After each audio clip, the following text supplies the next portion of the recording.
Kalau hidup kita sudah terhilang, kalau hidup kita sudah mati di dalam dosa.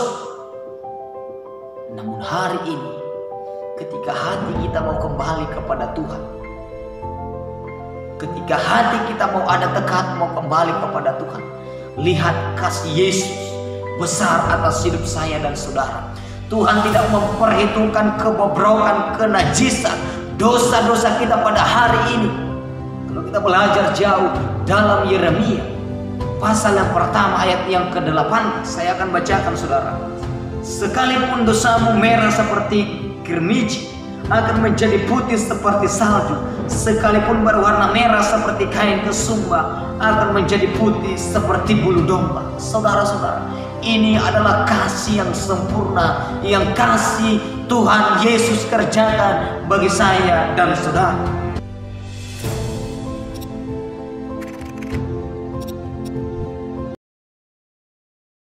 Puji Tuhan, saudara-saudaraku yang kekasih di dalam nama Tuhan Yesus Kristus. Kita boleh ada hari ini semua oleh karena kemurahan Tuhan, semua oleh karena kebaikan Tuhan yang kita alami dalam hidup kita. Saya percaya kalau saudara boleh menyaksikan video ini semua oleh karena kemurahan Tuhan. Nah, saudara-saudaraku, kembali kita mau membuka Alkitab kita. Kita mau mendengar renungan hari ini masih di dalam pasal yang sama. Kalau saudara mengikuti video yang sebelumnya, kita akan baca dari ayat yang ke-20 disambung dengan 22 dan 23. Lukas yang ke-15, sama-sama kita buka ayat yang ke-20. Maka bangkitlah ia dan pergi kepada bapaknya. Ketika ia masih jauh, ayahnya telah melihatnya, lalu tergeraklah hatinya oleh belas kasihan. Ayahnya itu berlari mendapatkan dia, lalu merangkul dan mencium dia. Ayat 22. Tetapi ayah itu berkata kepada hamba-hambanya, lekaslah bawa kemari jubah yang terbaik, pakaikanlah itu kepadanya, dan kenakanlah cincin pada jarinya dan sepatu pada kakinya, dan ambillah anak lembu tambun itu, sembelilah dia, dan marilah kita makan dan bersukacita. Sebuah kisah ini, kisah perumpamaan ini, Yesus ajarkan kepada murid-muridnya dan kepada orang banyak, ingin menyatakan bahwa seperti kisah ini juga kasih Yesus akan saya, akan saudara, dan setiap orang yang ada di seluruh dunia ini, saudara. Di ayat yang ke-20 saya akan bacakan dari bagian B. Perhatikan saudara. Ketika ia masih jauh, ayahnya telah melihatnya, lalu tergeraklah hatinya oleh belas kasihan. Ayahnya itu berlari mendapatkan dia, lalu merangkul dan mencium dia. Ini adalah sebuah kisah seorang ayah yang sangat luar biasa.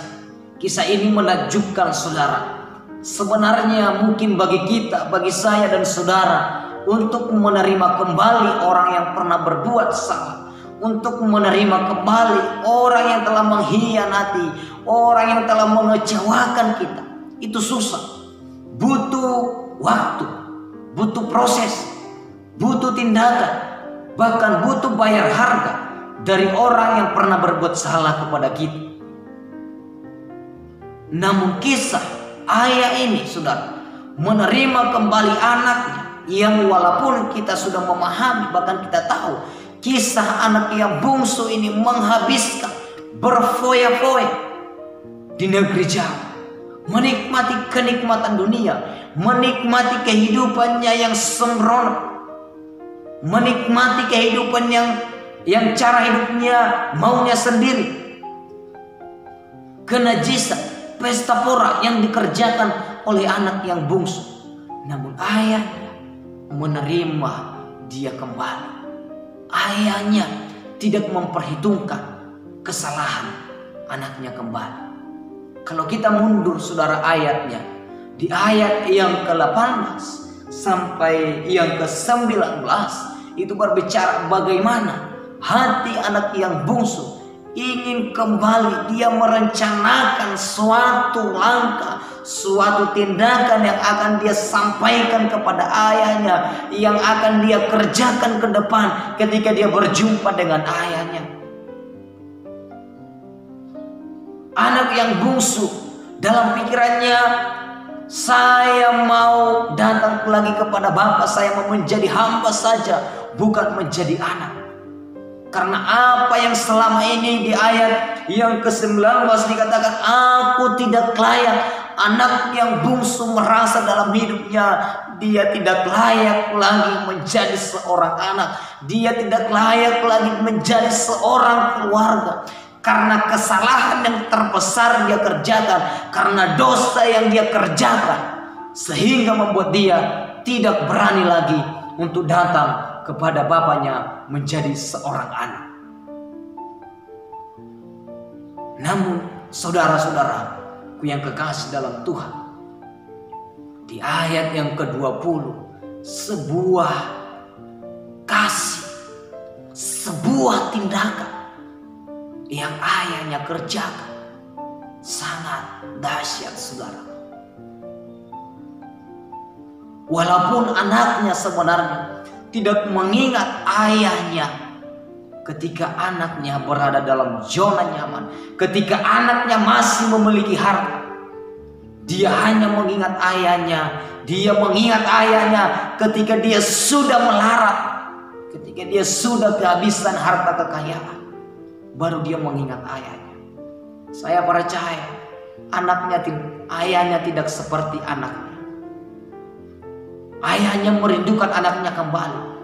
Buktinya di ayat yang ke-20, ketika ayahnya melihat anaknya di jauh, ayahnya tergerak belas kasihan. Ayahnya langsung berlari merangkul dan mencium anak yang bungsu ini. Artinya saudara, ayahnya merindukan kedatangan kembali anak yang bungsu ini. Ayahnya sangat merindukan bahwa anaknya segera kembali. Dan anaknya kembali, saudara-saudaraku yang kekasih. Demikian juga Yesus. Demikian juga kasih Yesus akan saya dan saudara. Sama seperti seorang ayah yang diceritakan dalam perumpamaan ini. Hari ini kita boleh berkata, saya tidak layak lagi menjadi anak Tuhan. Saya tidak layak lagi untuk kembali kepada Yesus. Saya tidak lagi menerima. Saya tidak mungkin diterima Yesus kembali. Karena dosa yang saya kerjakan begitu besar.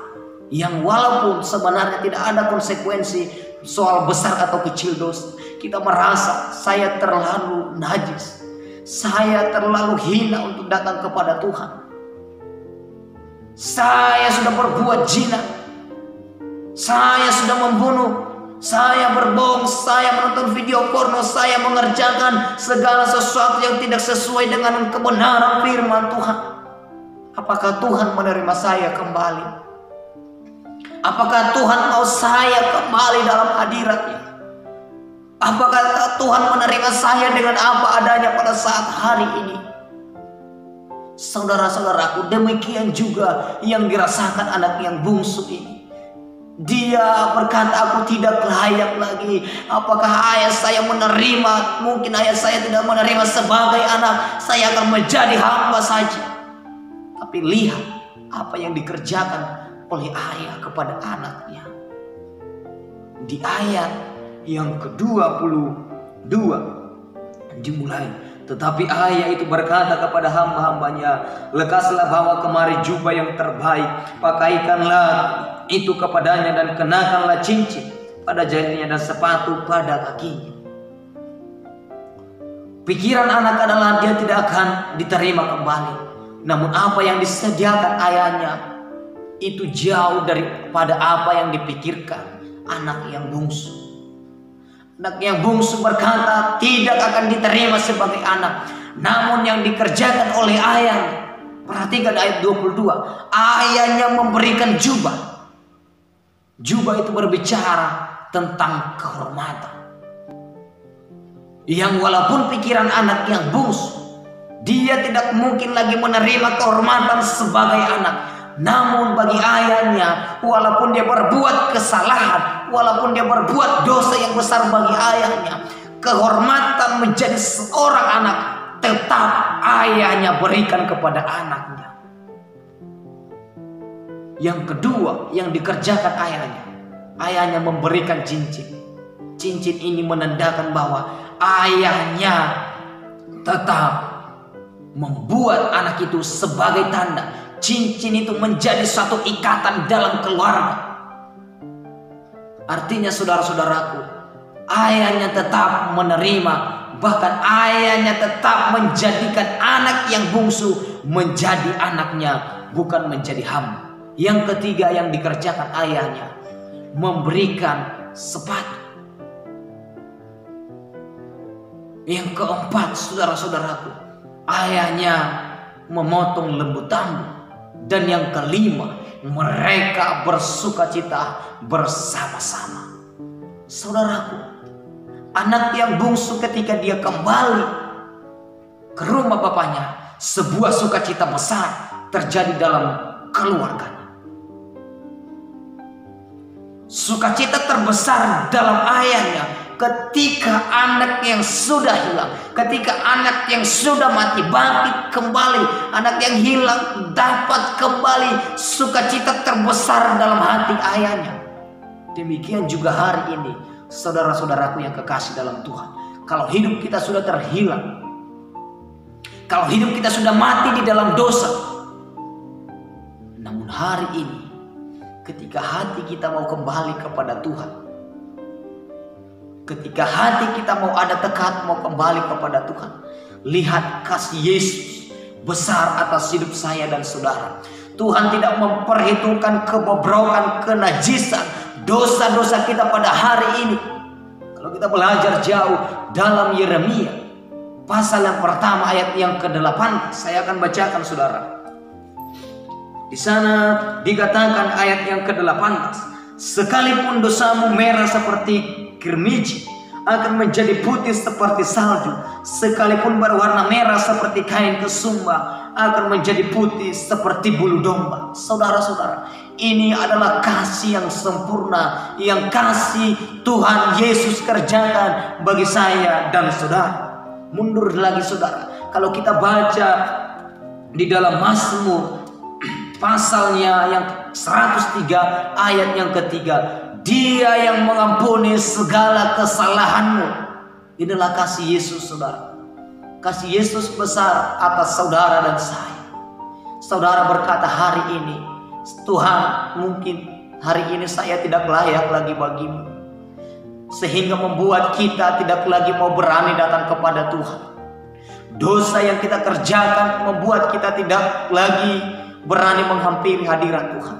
Namun hari ini saya mau katakan saudara-saudara, kasih Tuhan tidak seperti itu. Tuhan tidak perlu butuh waktu untuk mengampuni saudara, namun kasih Tuhan akan nyata dalam hidup saya dan saudara ketika kita kembali lagi dalam hadirat Tuhan. Saudara-saudaraku yang kekasih dalam Tuhan, sadari saudara, kasih Tuhan besar atas hidup saudara dan hidup saya. Hari ini kita berkata, apa bukti kasih Tuhan kalau Tuhan mengasihi saya? Apa bukti kalau Tuhan menerima saya apa adanya? Saudara, kasih Tuhan yang terbesar atas hidup saya dan saudara itu adalah ketika digenapi Yohanes 3 ayat yang ke-16. Ketika Yesus datang ke dunia, ketika kasih Allah lebih besar, ketika kasih Kristus memberikan anaknya yang tunggal menjadi tebusan akan saya dan saudara. Dan itu digenapi kurang lebih 2000 tahun yang lalu saudara-saudara. Saudaraku, jadi apakah saudara masih berpikir, apakah saya diterima? Apa bukti kasih Yesus atas hidup saya? Apa bukti kasih Yesus kalau Yesus mengasihi saya? Apa bukti kalau Yesus menerima saya dengan segala kehinaan saya? Saudara-saudaraku yang kekasih, hari ini Yesus tidak lagi memperhitungkan kesalahanmu. Hari ini Yesus tidak mengingat lagi kesalahanmu. Hari ini pengampunan Yesus terjadi atas hidupmu dan atas hidup saya ketika kita mau kembali lagi kepada Tuhan. Inilah kasih yang begitu besar saudara. Jadi saudara-saudaraku, kalau kita mengalami, kalau kita menyadari, kalau kita sadar akan kasih yang Tuhan percayakan dalam hidup kita, saya percaya bahwa hidup kita tidak akan lagi hidup di dalam dosa. bahwa kita akan terus berjalan dalam kebenaran kalau kita sadar bahwa kasih Allah begitu besar akan saya dan saudara. Nah, saudara-saudaraku yang kekasih, inilah yang mau Tuhan nyatakan dalam perikop ini, dalam perumpamaan ini. Yesus mengasihi saya dan saudara. Yesus menerima saya dan saudara. Bukan karena kita mengerjakan yang baik, namun oleh karena Yesus menerima kita dengan apa adanya. Inilah sebuah kasih yang besar atas hidup saya dan saudara. Inilah yang menjadi perenungan kita, saudara. Jadi hari ini kita sadari Yesus mengasihi saya, Yesus mengampuni saya pada hari ini. Inilah yang menjadi perenungan kita, saudara. Puji Tuhan, biarlah perenungan ini menjadi satu hal dalam rema dalam hidup kita, dan tetaplah menjadi anak-anak muda, tetaplah menjadi orang-orang percaya yang tetap kuat di dalam Tuhan. Ketika saudara mulai jatuh, kembali kepada Tuhan. Ketika saudara menyadari bahwa hidup saya najis hari ini, Tuhan mau katakan, Tuhan mau merangkul engkau kembali. Tuhan mau ingin kau kembali dalam hadiratnya. Puji Tuhan, Tuhan Yesus memberkati.